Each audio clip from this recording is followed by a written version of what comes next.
Empathy, don't do it. You're not qualified to be a good herbalist. You are selling false medicine. So there are limits on topics and how we deal with them. I've got one place where we can carve rocks at.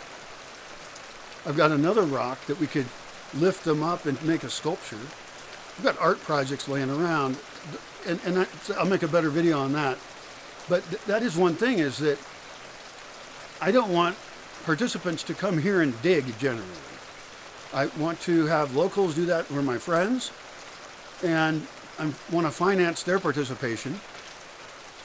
And I want to have you in your participant role. Well, this is a little off topic. I might need to make a whole video just about that.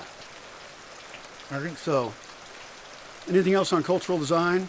Yeah, ideas from everywhere in the world, from any time, whether they worked or not. Scientific ideas of all kinds.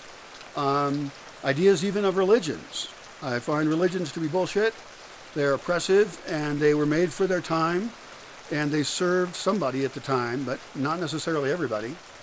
And we certainly have seen massive damage with religion and state mixing together for centuries, and we are still seeing that today. We're not done with religions controlling governments.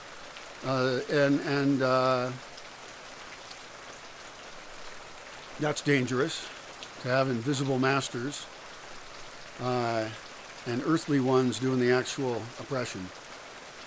I don't give up on religion. We need ritual.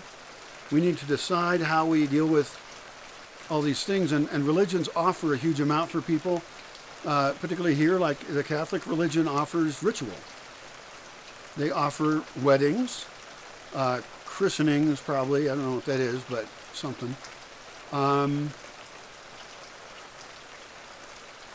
Funerals. The local religious guy speaks at various special things here. I went to a thing about seeds and blessing the seeds, and he was a big part of that, where he gave speeches and stuff, and I didn't understand them, so I don't care. But yeah, it has a ritual function, and that's not bad. And I think we can even use rituals from different societies through all time and see what parts of them fit in with us.